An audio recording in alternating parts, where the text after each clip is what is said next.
1절에서 8절까지 오늘도 예수님의 비유에 대해서 보도록 하겠습니다. 여러분 낚시하시는 분들 있잖아요. 이거 아시는 분이 있어요. 낚시하시는 분들이 가장 낚시할 때 기분 좋을 때가 언제인지 아세요? 손만 밑댈 때. 그다음에 낚시하시는 분들이 가장 기분이 좋을 때가 언제인지 아세요? 월척을 낚았을 때. 네. 간다는 출발하기 전에 생각할 때. 물론 그런 것들은 다 맞는데 이 낚시하시는 분들이 가장 기분이 좋을 때가 언제냐면 옆에 사람이 대어를 낚으려다가 거의 다 잡았는데 대어를 놓쳤어요. 낚싯대가 끊어져서 물에 다시 고기가 빠져버렸을 때 이때가 가장 기분이 통쾌하고 좋다고 합니다. 거의 다 잡았는데. 그래서 이제 엊그제 우리 아시안컵 축구를 했는데 제가 이제 저녁에 무교동 카페를 나가니까 카페 분위기가 골뱅이집 분위기가 굉장히 좋은 거예요. 그래서 그런 거 물어봤더니 일본이 졌다는 거야. 일본이 졌다는 거니까 그날 이제 제가 그 축구를 못 봤어요. 못 봐서 이제 집에 가서 인터넷으로 하이라이트라도 보려고 해서 그 기사를 이렇게 봤는데 일본이 떨어진 걸 보고 막 사람들이 입이 막 여기까지 들려 있어요. 그래서 그 댓글들이 뭐냐면 오늘 잠 잘 올 것 같다. 그 다음에 우리나라 우승 못해도 좋다 이제 그런 것들도 있었고 간만에 훈훈한 소식이다. 정치권도 그렇지 않는데 그 다음에 어떤 사람 댓글에다 난 아직도 웃고 있다. 여러 가지 글들이 있어요. 그러니까 참 사람이란 게 남 이렇게 잘 되는 것보다 남 안 될 때 왜 이렇게 기분이 좋은지 이거는 우리 어쩔 수 없는 죄성인 것 같아요. 그죠? 그래서 아무튼 남 안 되는 거 보고 이렇게 기분을 좋아하는 거 보면서 갑자기 낚시꾼 생각이 나더라고요. 그래서 여러분 설교 전에 이렇게 졸지 마시라고 얘기를 한번 해드렸습니다. 오늘은 비유가 몇 번째 시간인지 혹시 아세요? 8번째 시간입니다. 8번째 시간인데 꽤 많이 한 것 같아요. 그럼 이쯤 되면 이제 여러분들 생각에 저 비유는 도대체 언제까지 하려나? 저거 몇 년 울고 먹으려고 하는 거 아니야? 이런 생각이 들 텐데 비유는 성경에서 그다지 많지는 않습니다. 많지는 않고 제가 그때 말씀드린 것 같은데 한 20번 정도 그러니까 지금 온 만큼 정도만 하면 될 것 같아요. 중간중간에 다른 설교랑 섞어서 이렇게 할 것 같습니다. 이 비유가 제가 지난 2시간 동안 탕자 이야기가 이 성경에서 심장 부분이라고 제가 말씀드렸잖아요. 그래서 그만큼 이 예수님의 비유가 성경에서 굉장히 중요한 의미를 가지고 있고 그런 걸 차지하고 있습니다. 굉장히 중요합니다. 그래서 이 예수님의 비유를 어떻게 보면 여러분들이 신앙생활 하면서 우리 인생 중에 이 비유만 따로 이렇게 들을 기회가 그렇게 흔치 않을 것 같아요. 그래서 이번 기회를 잘 잡으시고 또 우리가 잘 따라가고 듣다 보면 하나님께서 이 비유에 주시는 놀라운 은혜가 있을 줄 믿습니다. 네. 오늘 비유는 이제 예수님의 5개의 비유가 쭉 이어져요. 그렇죠? 그 중에서 이제 4번째인데요. 첫 번째가 뭐였죠? 이제 다시 기억을 더듬어서 네, 양, 잃은 양. 그 다음에 드라크마. 잃은 양인데 양이라고 그러고 드라크마인데 달란트라고 그러나 지금 비슷하게 나가고 있어요. 3번째가 뭐였죠? 네, 부하들의 이야기죠. 그리고 오늘 4번째가 불의한 청지기에 관한 비유가 또 바로 이어져요. 16장으로 들어가면서. 그것도 이유가 있습니다. 오늘도 이 역시 우리가 그동안 많이 들어왔고 최소한 10번 이상은 다 들어왔을 설교일 테고 이 비유 굉장히 워낙 유명한 비유예요. 그래서 여러분들이 듣기 전에 이미 또 이것도 결론이 다 머릿속에 나 있지 않을까 그런 본문 중에 하나입니다. 그러나 근데 오늘도 역시 하나님의 말씀이 오묘오묘하지 않습니까? 오묘오묘해서 이 안에 또 숨어있는 비밀이 또 굉장히 많고 역사적인 배경도 많고 또 우리에게 주시는 새로운 깨달음이 또 있어요. 제가 또 준비하다 보니까. 그래서 지금부터는 또 그것을 하나하나씩 이렇게 캐보는 또 시간을 또 갖겠습니다. 오늘 내용이 굉장히 재미있습니다. 잘 따라오시면 되겠습니다. 오늘 본문 이야기가 굉장히 오늘도 간단한 이야기예요. 부자가 있었어요. 부자가 있었는데 이 사람이 이제 재물이 많았어요. 근데 굉장히 큰 부자였는데 그때 시대에도 부자가 아래에 이렇게 사람을 두고 돈을 관리하는 사람이 이렇게 있었나 봐요. 돈만 관리하는 사람이 있었나 봐요. 여기 나오는 청직이 있죠. 청직이 관리인이 이 집안에서 어느 정도 권력을 가진 사람이었던 것 같아요. 그렇죠. 돈을 관리해야 되니까. 그러니까 단순히 우리가 생각하는 뭐 노예나 종 정도는 아니었던 것 같아요. 근데 어느 날 이제 이 주인의 귀에 그 이상한 소문이 들립니다. 불편한 이야기가 들려요. 이 돈을 맡고 있는 청지기가 자기가 돈을 함부로 쓰고 또 이렇게 낭비를 한다는 이러한 그 소문이 들립니다. 그러니까 주인 입장에서 열이 받잖아요. 그래서 이 이야기를 이제 주인이 듣고서 이제 관리인을 이렇게 불렀어요. 야, 일로 와봐. 불렀어요. 그래갖고 소문을 들었는데 이러한 소문이 어찌된 소문이냐 이렇게 묻는 장면이 나옵니다. 물었어요. 그러더니 이제 이 청지기가 아무 말 못하니까 너가 그동안 해왔던 돈 관리하는 일을 이제 정리해라. 그 이야기를 했어요. 그래서 뭡니까? 이건 뭐 명태도 아니에요. 명예롭게 퇴진하는 게 아니니까 명태도 아니고 쉽게 말해 세상 말로 잘린 거예요. 하루아침에. 직장에서 잘린 거예요. 그래서 이제 이 사람이 이제 끝났어요. 끝났는데 이제는 이제 그 공이 청지기한테 넘어갔습니다. 이 관리인한테 넘어갔어요. 그러다 이제 청지기가 이제 고민이 생겼겠죠. 하루아침에 이제 직장에서 잘리고 물론 이제 처자식도 있을 거예요. 그러니까 야 이거 어떡하지? 뭐 먹고 살지? 이런 고민에 이제 빠진 거예요. 그래서 이 청지기가 어느 정도 위치라고 설명하면 월급쟁이 사장? 이 정도는 역할은 했었잖아요. 큰 부잣집에 일했으니까. 그러니까 이제 어디 가서 남 밑에서 일을 하자니 그것도 이제 자존심 상하고 창피하고 이렇게 공사장에서 막노동을 하자니 오늘 본문에 보니까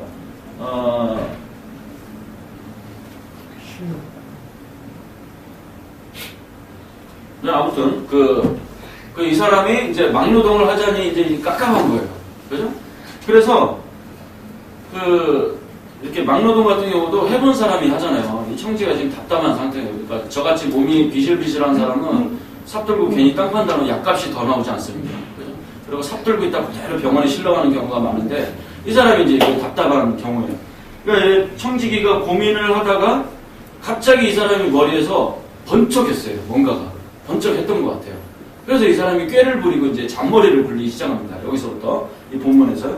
그러더니 이 청지기 어떻게 하냐면 이제 사람들을 이렇게 막 불러 모아요. 일로 불러 모아갖고 이 불러 모은 사람이 누군가 보니까 이 주인한테 그 빚진 자들 있잖아요. 그래서 뭔가 빌려간 사람들, 돈 빌리고 뭐 이것저것 빌려간 사람들을 전부 이 청지기가 이제 불러 모았어요. 그죠? 그러니까 이 빚쟁이들이 갑자기 원금 갚아야 되는 거 아니야? 이러면서 얼굴이 하얘졌고 근심에 가득 찬 얼굴로 이렇게 모여서 딱 앉아갖고 눈을 땡그랗게 뜨고 이제 청지기만 바라보는 거예요. 지금 여러분 앉아있는 것처럼 이렇게 눈을 땡그랗게 뜨고 이제 앉아있습니다. 그러니까 이게 이제 청지기가 이 사람들한테 뭘 했냐 하니까 채무조사를 이제 시작을 하는 거예요. 채무조사를. 당신은 주인한테 얼마를 갖다 썼습니까? 이렇게 묻고 이 사람은 당신은 주인한테 얼마를 갖다 썼습니까? 이렇게 채무조사를 하는 거예요. 그러니까 이 사람은 이제 나는 기름 100마를 갖다 썼습니다. 그리고 이 사람은 오늘 본문에 나왔지 나는 밀 80마를 100석을 갖다 썼습니다. 이렇게 했어요. 그러니까 이제 차용증서를 내라. 그래서 이제 다 걷었어요. 차용증서를 다 걷었어요. 그래서 기름 100마를 주인한테 꼬간 사람한테는 얼마를 깎아줘요? 50이에요. 50. 네. 기름 100마를 꼬간 사람한테는 그 50을 깎아줬어요. 그리고 차용증서를 100이 아니라 이렇게 50으로 다시 수정을 해서 다시 줬어요. 그 다음에 이제 밀 100석을 꼬간 사람한테는 어떻게 했어요? 20. 네, 20을 깎아주고 그 다음에 80만 써서 다시 돌려줬어요. 그 내용이에요. 별 어려운 내용은 아니에요. 그런데 여기서 왜 기름은 50이고 왜 밀은 80이냐? 여기서부터 이제 또 우리가 재밌어하는 유대의 전통과 그 문화와 당시 상황으로 우리가 또 다시 이렇게 들어가야 돼요. 유대 사회에서는 정확히 기름 100마는 이자를 정확히 얼마를 붙이냐면은 100%를 붙여요. 100%. 네, 그때 당시에 그랬어요. 그러니까 기름 50마를 꽂았으니까 이자가 얼마예요? 기름 50만 거예요. 50이죠. 50 합치니까 100마리 되는 거예요. 무슨 얘기인지 아시겠죠? 네. 어떻게 저보다 숫자를 모르세요? 100마리예요? 근데 이 유대인들은요. 그 유대 당시 사회에서 실제 율법으로 금하게 있는 게 뭐냐면 이자 놀이를 하면 안 돼요.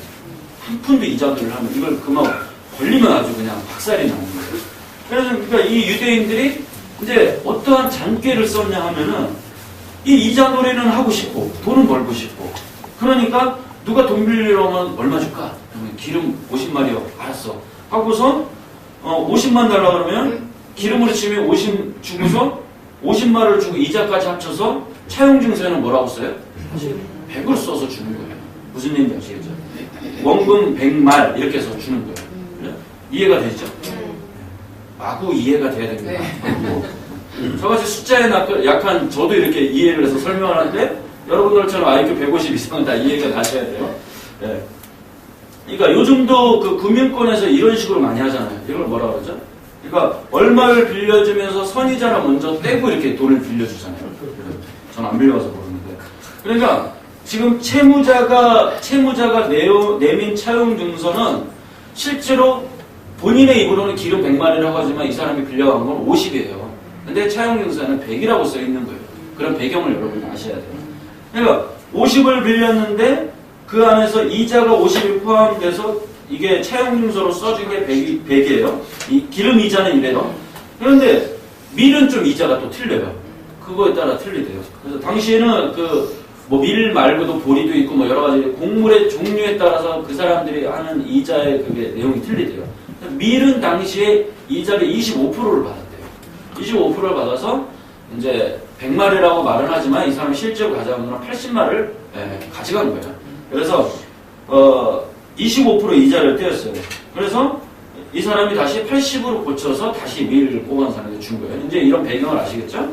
그래서 우리나라가 IMF 때 이제 구제금융을 받았잖아요. IMF 구제금융을 받는데 이때 당시에 전국 방방곡곡이 막 곡소리가 나고 이제 난리가 났는데 한쪽에서는 밤마다 파티가 벌어지고 그런 부류들이 있었대요. 여러분들도 아시겠지만 이 사람들이 밤마다 모여서 이제 술 파티를 벌이면서 이제 술을 따라서 건배를 할 때 뭐라 그랬죠? 집사님? 건배를 할 때 이대로 그랬었대요. 그러니까 이분들이 현금 많은 그때 사람들이 은행에다 돈을 넣으면 그때 이자가 20에서 25%까지 꼬박꼬박 들어오는 거예요. 그러니까 이 IMF가 너무나도 좋은 사람이 그때 있었어요. 그때 뭐 그런 우스갯소리 듣는데 아무튼 이 25%한 밀에 붙은 25% 이자만 해도 이게 대단한 금리 아닙니까? 그죠? 우리 IMF 때 금리니까. 그래서 그때는 이제 제가 아는 교회들도 하필 그때 건축을 한 교회들이 그때 꽤 있었어요.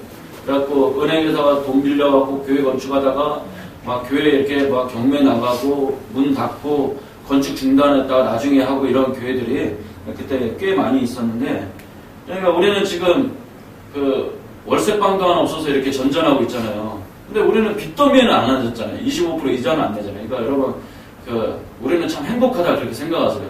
어차피 인생은 해석 아닙니까? 그러니까 우리 이런 공간이라도 있는 게 참 감사하다 이렇게 생각하시고 근데 지금 청지기가 부른 이 채무자들의 이자는 IMF 때하고는 잽도 안 되는 거예요. 기름은 얼마라고요? 100%예요. 그러니까 이 청지기가 지금 이 주인한테 빚진 사람들을 이제 다 불러 모았다고 했죠? 불러 모아다가 100만큼의 이자 부분을 지금 다 탕감을 해주는 거예요. 다 없애주는 거예요. 밀 빌린 사람은 20%를 탕감을 해주고 25%를 탕감을 해주고 그러니까 이 본문이 여기까지 읽으면 굉장히 이제 단순한 것 같은데 이 16장이요 신학적으로 이제 해석이 너무 어려워갖고 이게 아주 세계적으로 논란이 됐던 그런 부분이래요. 그래서 그 이유가 8절 때문입니다. 8절을 한번 보세요. 16장 8절. 근데 여기까지 제가 설명을 쭉 드렸어요. 16장 8절을 한번 보세요. 같이 읽겠습니다. 시작. 주인이 우리 무시하는 청지기가 이를 지혜 있게 하였으므로 칭찬하였으니 이 세대의 아들들이 자기 세대에 있어서는 빛의 아들들보다 더 지혜로움을 아멘. 요 본문 요 8절만 읽으면 여러분 이게 이해가 되세요? 이 8절 때문에 전 세계적으로 계속 수백 년 동안 논란이 되었었던 거예요. 그러니까 지금 이 청지기가 다시 앞으로 거슬러 올라와서 잘렸어요. 그죠? 해고를 당했는데 이 해고를 당하자마자 이 관리인이 이 사람이 제일 먼저 한 일이란 게 주인한테 더 나쁜 짓을 했어요. 주인한테 더 해를 입혔어요. 물질적으로. 그죠? 주인한테 막 손에 입히는 짓을 마구마구 저질러 버렸어요. 그러니까 우리 상식으로 보면 아주 웃기는 청직이에요. 우리 같은 감히 하지도 못하는 일을 한 거예요. 아주 그 비상식적인 사람이 지금 이 청직이에요. 그런데 이 사실을 이 청지기가 또 저지른 일을 주인이 또 소문을 또 듣습니다. 또 들었어요. 그러면 우리 상식대로 하면 이 청지기를 어떻게 해야 돼요? 주인이 고소하고 고발하고 북한 같으면 아우지 탄광에다 이렇게 쳐 집어넣어야 돼요. 그럴 상황이에요. 뚜껑 열리는 상황인데, 근데 갑자기 우리 이 머리를 복잡하게 하는 게 뭐냐면은 청지기가 일을 어떻게 하였다. 그거를 주인이 어떻게 했다고요? 8절에서 칭찬하였다. 그렇게 지금 나오고 있습니다. 너가 지혜 있게 하였으므로 내가 칭찬해 줄게. 지금 이 이야기예요. 그러니까 여기서 도대체 이게 뭔 일인가? 이 8절이 도대체 무슨 말을 하는 건가? 그래서 이 8절을 우리가 오늘 풀어내는 게, 이 비유를 풀어내는 게 열쇠예요. 이 본문의 열쇠예요. 그래서 지금부터 우리가 이제 우리의 뇌를 사용해서 이 당시에 이 유대사의 종교적인 배경이나 그다음에 역사 배경으로 들어가서 이제 상식을 이제 동원을 좀 해야 돼요. 이거 약간 복잡해집니다. 그러니까 여러분 주일날 오실 때는 집에서 뇌를 이렇게 장착해 갖고 오세요. 뇌를 집에다 이렇게 놔두고 오지 마시고 뇌를 놔두고 오늘 교회 가서 잠이나 자고 하겠다. 그래 뇌를 이렇게 갖고 오셔야 돼요. 요즘 우리가 복잡한 설교를 하잖아요. 제가 이 그 비유 설교를 이렇게 지금 오늘 8번째라는데 이거 하면서 참 놀라움을 금치 못하는 게 그 여러 가지 책을 이렇게 참고하다 보니까 이 비유만 있죠. 이 한 20여 가지 되는 이것만 평생 연구하는 분들이 전 세계에 굉장히 많더라고요. 여기다만 목숨을 걸었어요. 이걸로 밥 먹고 살고 이것만 연구하고 새벽에 일어나서도 비유, 점심에도 비유, 저녁에도 비유, 이런 분들이 굉장히 많더라고요. 그래서 그러니까 자기 한 인생을 다 비유에다 바친 학자들이 많아요. 그러니까 저 같은 목사들은 이런 분들한테 굉장히 고맙잖아요. 그죠? 엑기스만 뽑으니까. 그 중에서 그 케네스 베일리라는 미국 분이 계세요. 케네스 베일리라는 분이, 이분은 이 예수님의 비유만 평생 그 연구하신 분인데 이분이 1인자예요. 예수님의 비유에 그러니까 뭐 애들 말은 끝판왕이에요. 끝판왕. 네. 그래서 이 그동안 이 비유를 갖다가 전 세계 목사님들이 엉터리로 설교한 이 목사님들의 눈과 귀를 띄우게 해주신 분이 바로 이 케일리 베일리라는 분이라는 거예요. 그 정도로 탁월하신 분이에요. 그래서 이분이 예수님의 비유에 있어서 뭐 구원 문제, 구속사, 그 다음에 역사, 배경, 그 다음에 유대인들의 그런 전통 이런 것들을 총망라해서 이분이 1인자라는 거예요. 보니까 굉장히 탁월하더라고요. 그래서 이 8절을 이분의 도움을 많이 받았어요. 이분의 도움을 받아서 우리가 오늘 잘 이제 해석을 해보겠는데, 이 청직의 그 사실을 주인이 이제 알았어요. 그러면 주인은 이제 그 반응을 두 가지로 보일 수가 있어요. 아까 말한 대로 원칙대로 처벌하고 이 사람을 고소고발하고 그 다음에 청직이한테 손해배상을 청구하는 그게 있고, 그 다음에 두 번째는 뭐냐면 그 당시 그 유대 사회에서 이 사람들이 가장 좋아하는 것, 그 다음에 가장 원하는 것, 인생에 있어서 그게 뭐냐 하면은 그 생명처럼 여기는 그 한 가지 일이 있었어요. 특히 부자이면 부자일수록. 그게 뭐냐면 사회에서 내가 덕스럽다. 그 다음에 내가 그 사회에서 존경을 받는 위치. 그 다음에 후덕하다. 뭐 이런 것들 있죠. 이런 남한테 평판을 받는 거를 인생에 있어서 가장 중요한 가치로 여겼다는 거예요. 그때 당시 배경을 보면. 그러니까 성경에 그런 게 안 나오잖아요. 우리가 알 수가 없는 거예요. 그걸 이 사회에서 목숨처럼 여겼기 때문에, 그러면 지금 그 주인에게 지금 이자가 탕감이 됐잖아요. 은총을 받은 사람들이, 이 사람들이 부자예요? 가난한 사람들이에요? 가난한 사람들이죠. 그죠? 가난하고 어려운 사람들이에요. 근데 이 사람들이 어느 날 이제 소집이 됐잖아요. 소집이 돼서 청지기가 나와가지고 이 주인한테 빌린 돈을, 이자 부분이 그렇게 큰데 이자 부분을 다 안 내도 되니까 이제 전부 다 이렇게 소진을 해주셨어요. 그러면 자연스럽게 탕감받은 사람들이 이 주인에 대해서 고마움과 은혜를 가지겠어요? 안 가지겠어요? 당연히 가지겠죠. 그래서 그 감사함이 누구한테 돌려지냐면은 일은 청지기겠지만 주인한테 이 감사함이 돌려지는 그런 상황이 됐다는 거예요. 자연스럽게 주인에게 모든 존경과 감사함과 칭송이 주인에게 지금 다 돌려졌다는 그 이야기예요. 그 배경이에요. 그런데 유대사에서는 그 유대사의 공동체에서는 가장 훌륭하고 받고 싶은 덕목이 뭐라고요? 덕망, 칭찬, 존경스러움 그런 것들이에요.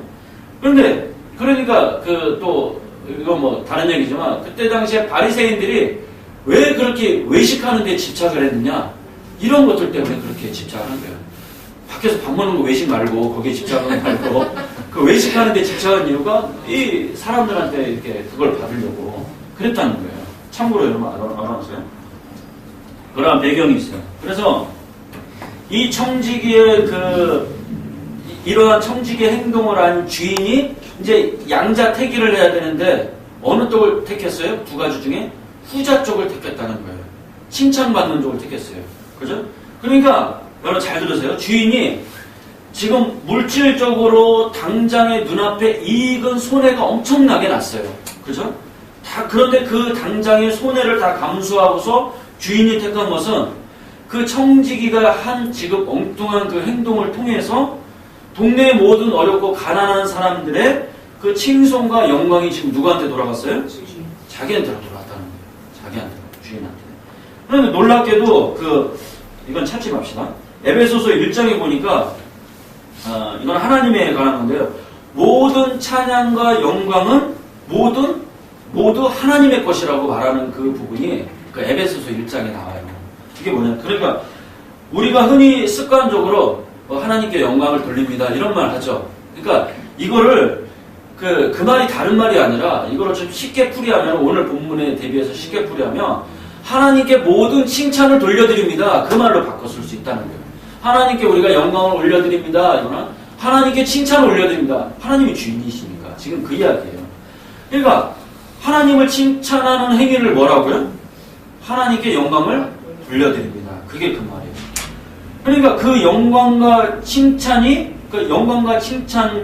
누구에게로 돌아왔어요? 주인에게 돌아왔어요. 주인은 후자를 택했어요. 자, 그럼 이제 주인에 대해서는 알아봤으니까 이제 카메라 포커스를 이제 청지기한테 우리가 한번 돌려보도록 하겠습니다. 이제 청지기를 살펴보면 이 청지기는 주인 밑에서 오랜 세월 동안 주인 밑에서 일을 하는 관리인이에요. 그죠? 배경이 그래요. 그러니까 이 청지기는 주인의 그 성품, 습관, 그 다음에 이 사람의 기질, 주인의 인품 이런 것을 잘 알아요, 몰라요? 매우 잘 알죠. 그죠? 그러니까 우리도 몇 년 이렇게 권사님, 집사님, 전도사님 저랑 같이 생활해보니까 우리도 서로 이제 잘 알잖아요. 그죠? 저 이 목사가 성격이 까칠한지, 온유한지, 음식은 아무거나 잘 먹는지, 아니면 가리는지, 그게 그 말인가요? 아무튼, 권사님 왜 웃으세요? 제가 음식을 까탈스럽게 가리는 거 왜 웃으세요? 아무튼, 저 사람이 쓸모가 있는 사람인지 없는지 우리가 다 이렇게 알잖아요. 그죠? 그러니까, 이 청지기도 주인 밑에서 주인이 시키는 의도대로 움직였던 사람이기 때문에 주인의 가치관이나 생각 이런 것들을 아주 잘 알아요. 그러니까 이 청지기가 똑똑한 사람이었어요. 굉장히 똑똑한 사람이었어요. 그래서 주인에게 빚진 사람을 이제 또 다시 불러 모아다가 주인에게 그 진빚을 탕감해주고 이 청지기가 그 칭찬이 누구에게 돌아가겠어요? 똑똑한 사람입니다. 주인에게 돌아가겠어요. 그죠? 그래서 반복되고 있어요. 모두 다 그 칭찬이 주인에게 돌아가게 했어요. 자기가 일을 해놓고. 그러니까 지금 이 본문에 나온 이 게임 있죠. 이 게임의 구도가 놀랍게도 주인의 승리가 아니라 청지기의 승리로 끝났다는 그 이야기예요. 청지기가 더 똑똑했다는 그 이야기예요. 왜냐? 이 승리의 초점이 뭐냐면요. 이 청지기는 놀랍게도 결론적으로 무슨 짓을 했는가 하면은 무슨 짓을 했는가? 이게 굉장히 중요해요. 주인의 너그러움, 그 주인의 그 용서함, 주인의 그 자비함, 주인의 너그러움에 이 청지기가 자기 전 인생을 어떻게 해요? 올인을 걸었다는 거예요. 굉장히 똑똑한 사람이에요. 그러니까 자기의 예전에 그 주인의 돈을 처음에 1절에 마음대로 써버렸잖아요. 그 불황당 같은 그 과거를 용서받으라고 주인의 그 너그러움에 이 사람이 자기의 전 인생을 지금 올인해 버리는 거예요. 도박을 한 거예요. 쉽게 말해서. 그러니까 거기에다 자기의 전 생명, 그 다음에 생명을 다 주인한 그 자비로움에 걸어버렸어요. 이게 청지기예요. 그러니까 이러한 청지기를 주인이 뭐라 그랬다고요? 지혜롭다 하고 칭찬했다 그 이야기입니다. 칭찬해요.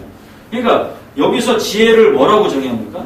지혜를 제가 지금까지 하는 얘기 하나님의 자비에 그죠? 하나님의 은혜에 운명을 거는 태도를 갖다가 주인은 자기에게 온 칭찬을 다시 되돌려주면서 너가 지혜 있다. 너가 지혜에게 참 잘했다. 그 이야기예요. 그러니까 이 본문이요. 이제까지 우리가 들어갔던 대로 우리는 이제까지 이렇게 설교를 들었어요. 교회에서 돈 잘 써야 된다. 돈 관리 잘해야 된다. 물질 관리 잘하면 나중에 하나님한테 칭찬받는다. 이러한 설교로 이렇게 물질을 주제로 한 그러한 주제로 설교를 우리 많이 해왔어요. 그래서 저도 생각해 보니까 이 설교를 수도 없이 들었던 것 같아요. 주로 어느 때 듣죠? 플랜카드 여기다 이렇게 뒤에다 붙여놓고 청지기 수련회 할 때 우리가 이 설교를 참 많이 들었던 것 같아요. 저도 옛날에 들었던 게. 그러면서 교회에서 직분자들이 물질 관리를 어떻게 잘 해야 하나 그 설교에 이렇게 녹아 들어가고 그렇게 이런 주제를 가지고 물질에 대해서 이런저런 해석의 설교들을 이 본문을 가지고 많이 해왔어요. 청지기 설교를. 그런데 이 본문의 주제는 안타깝게도요 전혀 그런 내용이 아니에요. 이제 우리가 그걸 볼 텐데 물질 관리를 잘해야 돼. 이게 아니라는 거예요. 더 깊은 그 영적인 주제가 이 본문 안에 숨겨져 있어요. 자, 보세요. 이 청지기는 처음에 주인의 돈을 마음대로 써버린 그 잘못을 저질러서 고소 고발을 당한 자예요. 첫째는. 그런데 고발되고 한 짓이 더 나쁜 짓을 했어요. 그죠? 더 나쁜 짓을 했어요. 끝까지 불의한 자라는 소리예요. 이 사람은. 끝까지 불의한 자예요. 그런데 그 불의 속에서 무엇을 걸었어요? 주인의 그 자비로움의 그 덕목에 자기의 운명을 걸어버렸다는 그 이야기 전체 내용이에요. 그래서 주인은 너가 지혜가 있다 이렇게 칭찬을 한 거예요. 그러면 우리가 이 지혜가 뭔지 우리가 이제 한번 살펴보도록 하겠습니다. 이 지혜의 정체. 잠언 8장을 보세요. 졸릴만한 때가 됐으니까 잠언 8장 한번 해보세요. 구약성경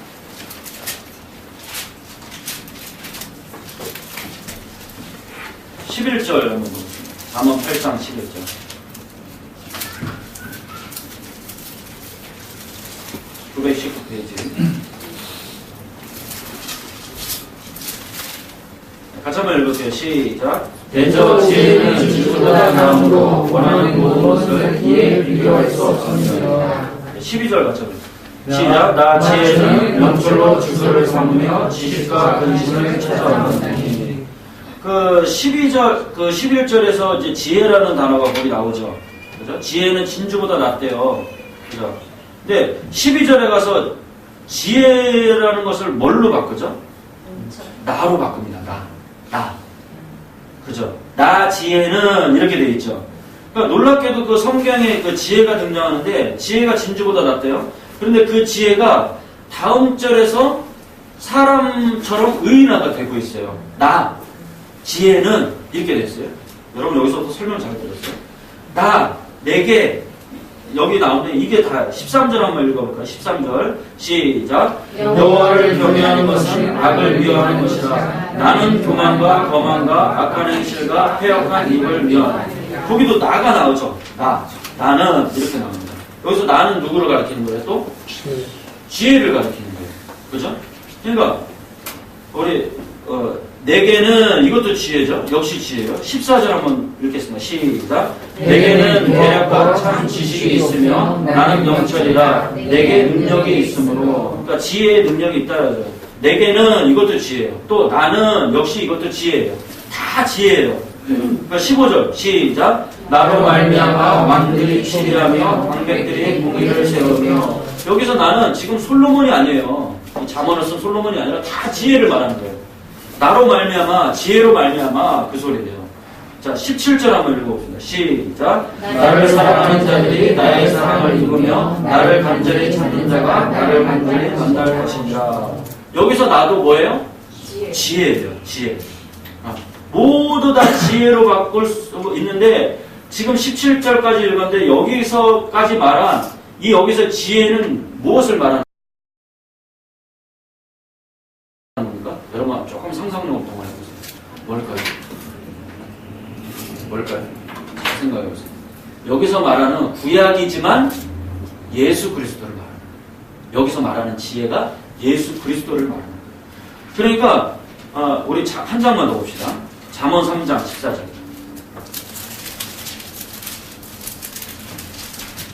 잠언 8장에서는 다 지혜라고 얘기했어요. 거기 말하는 게. 잠언 3장 14절 시작. 이는 지혜를 얻는 것이 은을 얻는 것보다 낫고 그 이익이 정금보다 나으니라. 이렇게 되어 있어요.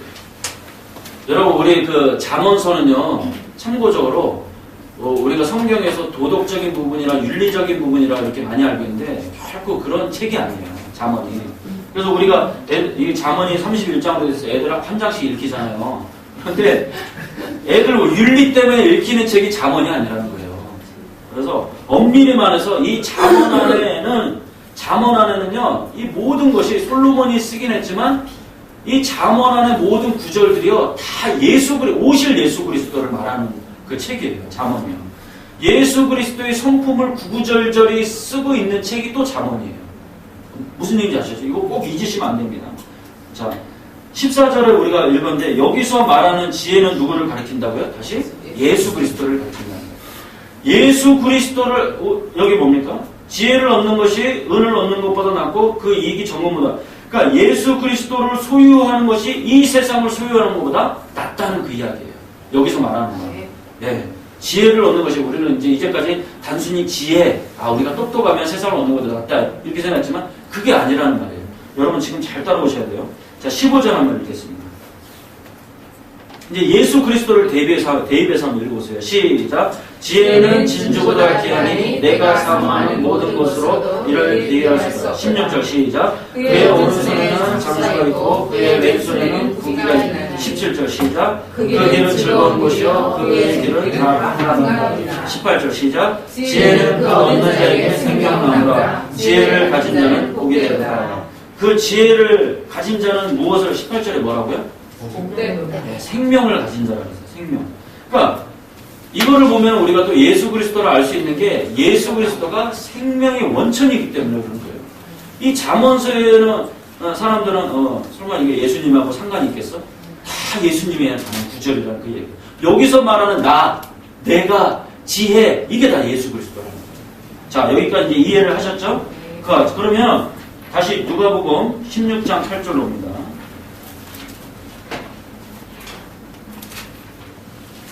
누가복음 16장 8절에서 이제 우리가 16장 8절을 우리 다시 펴놓으시고 자 잠언을 우리가 통해서 지혜를 봤어요. 통해서 보니까 이 청지기가 8절에서 지혜 있게 하였으므로 이 말은 보세요. 누구의 은혜를 입었다는 거예요? 그냥 똑똑해졌다는 거예요. 예수님의 은혜를 입었다는 그 소리예요. 잠언에서 우리가 지혜가 뭔 것을 알잖아요. 예수 그리스도잖아요. 그러니까 이 누가복음 8장에서 너가 지혜 있게 하였음으로써 이 사람이 지금 예수 그리스도의 은혜를 입었다는 그 소리예요. 대비가 되시죠? 잠언에서 지혜가 뭔지 알았으니까. 그러니까 그 잠언에서 이야기한 예수 그리스도, 그러니까 이 예수 그리스도가 오늘 본문에 보면 불의한 친구로 오셨죠. 그 다음에 예수 그리스도 자체가 불의한 자의 모습으로 오셨어요. 인간의 모습을 입고 왔으니까 찾아오셔서 불의한 자의 또 친구도 되어주시고, 그죠? 그래서 그 불의를 또 어떻게 해요? 덮어주셨잖아요. 그 다음에 나중에는 십자가에 달려 죽으셨다는 거예요. 예수 그리스도 자체가 불의하고 관련이 있는 거예요. 오늘 청지기하고 마찬가지로. 휴지나 누구 손수가 있으세요? 죄송하시네. 그래서 예수 전사님에게 축복이 있을지어다.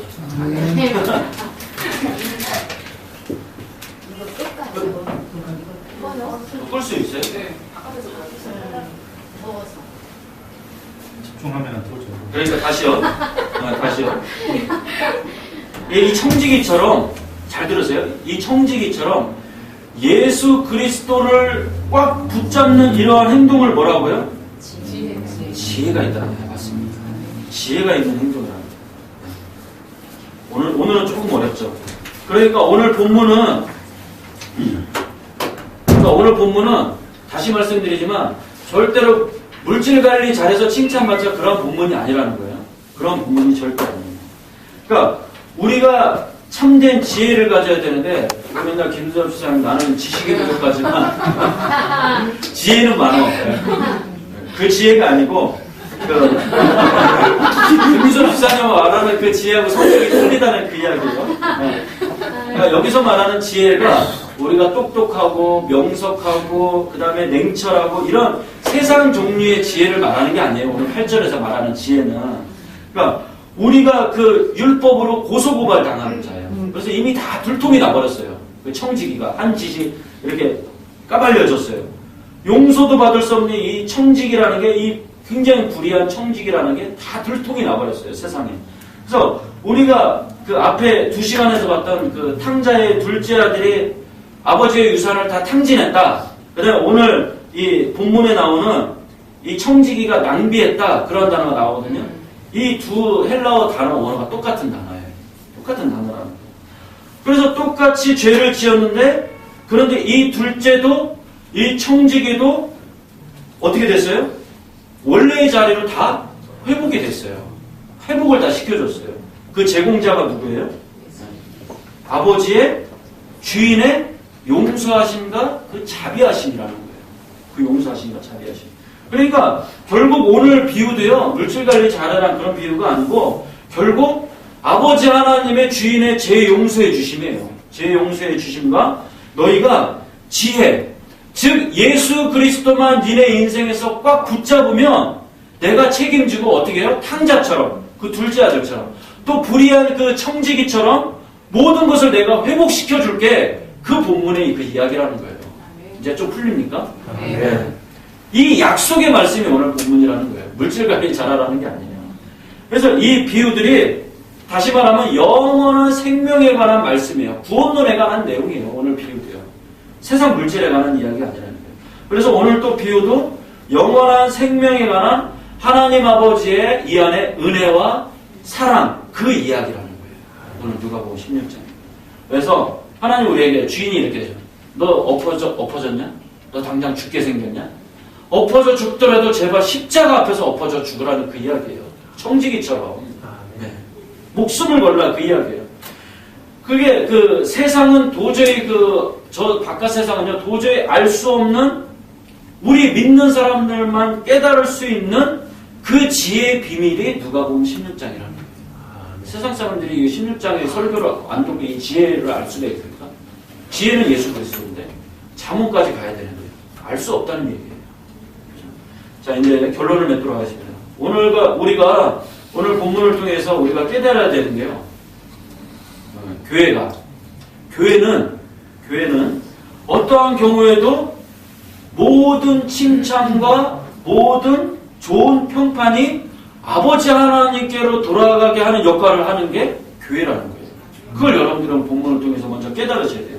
그래서 이 교회라는 것은요, 아버지 하나님께 모든 칭찬과 좋은 평판이 돌아갈 수 있도록 늘 고민하고 우리가 염려하고 열심히 일해야 되는 공동체가 바로 교회 공동체라는 거예요. 그죠? 누구처럼요? 청지기처럼 행동해야 돼요. 그거 안 하는 교회는 똑똑하지 못하다는 교회예요. 지혜롭지 못하다는 거예요. 청지기는 지금 당장은 불이에요. 우리라고 깨끗하니 우리도 다 불의하잖아요.